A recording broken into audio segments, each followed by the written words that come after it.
दोस्तों तैयार करके भी ਅਸੀਂ देंगे और वैसे भी देंगे। ठीक हो गया जी। इस तरीके ਨਾਲ भी दे सकते हैं, देख सकते जी कि ये खुद ही इस्तेमाल कर रहे हैं। सही है। लहसन का इस्तेमाल परिंदिਆਂ ਲਈ बहुत अहम है क्योंकि मौसमी तब्दीली, बुखार, नज़ला, जुकाम, छोटे छोटे मामला ਜਿਹੜੇ ਆ ਇਹਨਾਂ ਨੂੰ ਬਹੁਤ ਅੱਛੇ ਤਰੀਕੇ ਨਾਲ ਕਵਰ ਕਰਦਾ ਹੈ।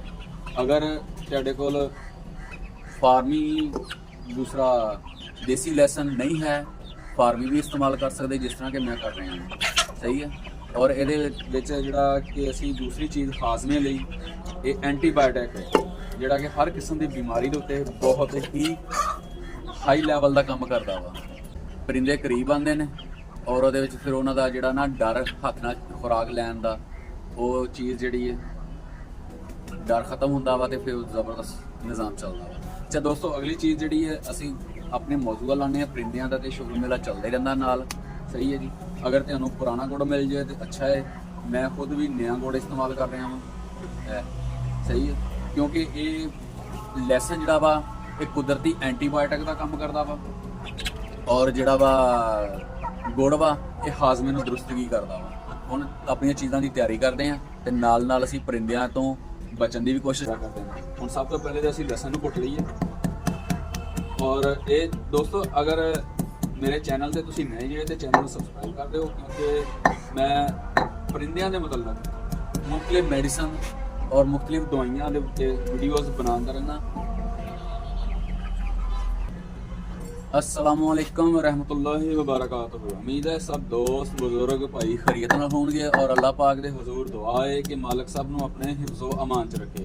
दोस्तों मेरे चैनल ते नए जे तो चैनल नूं सबसक्राइब कर दिओ, बैल आइकन दबा दिओ ताकि मेरी हर आने वाली वीडियो तमाम ही दोस्तों तक पहुँचती रहे क्योंकि मैं चैनल के अक्सर जोड़ा वा मुख्तलिफ बीमारियां और ट्रीटमेंट के मतलब वीडियो बना के लगाता रहना वा।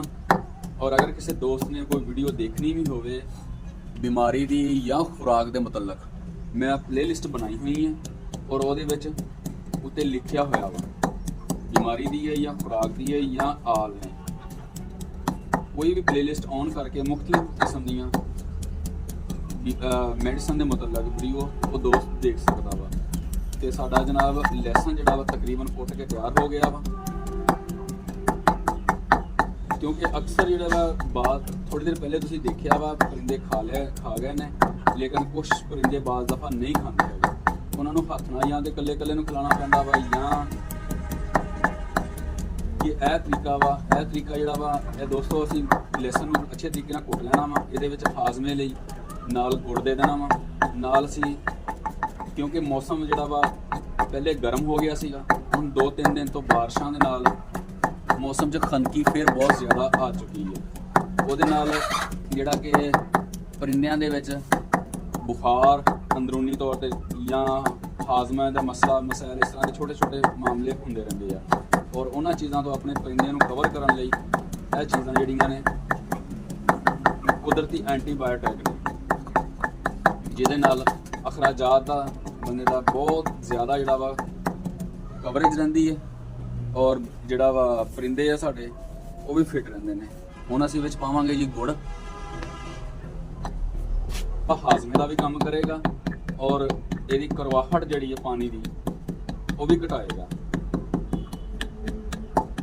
नाल ही असी थोड़ी जी अजवाइन पा देनी है जी कि बुखार परिंदियां नूं अंदरूनी तौर पर कोई मामलात होए होण चुटकी लेकिन ये 3 उंगलियां की क्योंकि मैं थोड़ा जिहा ज़्यादा चुकिया सीगा अपने हिसाब नाल उन्हां वापस ले लिया। 3 उंगलियां की चुटकी एक बना के अजवाइन असी पा देनी विच।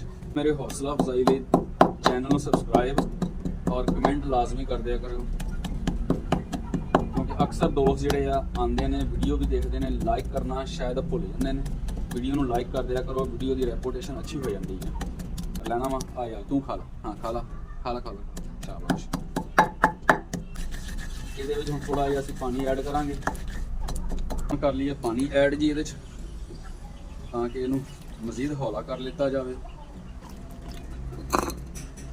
और इस तो अलावा अगर तुसी यह चीज़ां नहीं भी तैयार करनियां चाहो इंसुलिन की सुरंजे और यदा 1 पॉइंट जेंटा कॉम्बिसो। सही है दोस्तों। ਇਹ ਜਿਹੜੀ ਚੀਜ਼ ਆ ਇਹ ਬਦਲਦੇ ਮੌਸਮ ਦੇ ਵਿੱਚ ਪਰਿੰਦਿਆਂ ਲਈ ਆਬੇ ਹਯਾਤ ਦਾ ਕੰਮ ਦੋਨੋਂ ਚੀਜ਼ਾਂ ਹੀ ਕਰਦੀਆਂ ਨੇ। ਇਹ ਟ੍ਰੀਟਮੈਂਟ ਇੰਗਲਿਸ਼ ਅੰਗਰੇਜ਼ੀ ਟ੍ਰੀਟਮੈਂਟ ਹੈ, ਉਹ ਦੇਸੀ ਟ੍ਰੀਟਮੈਂਟ ਹੈ। ਇਹ ਦੋਨੋਂ ਹੀ ਚੀਜ਼ਾਂ ਆਬੇ ਹਯਾਤ ਦਾ ਕੰਮ ਕਰਦੀਆਂ ਨੇ।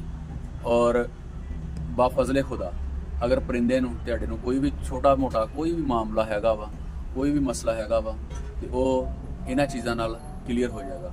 ਖਾਲਿਦ ਮਹਿਮੂਦ ਨੂੰ ਇਜਾਜ਼ਤ ਦਿਓ, ਮਿਲਦੇ ਹਾਂ ਕਿਸੇ ਨਈ ਵੀਡੀਓ ਵਿੱਚ। तब तक अपना और अपने शौक का बहुत सारा ख्याल रखना। अल्लाह ने।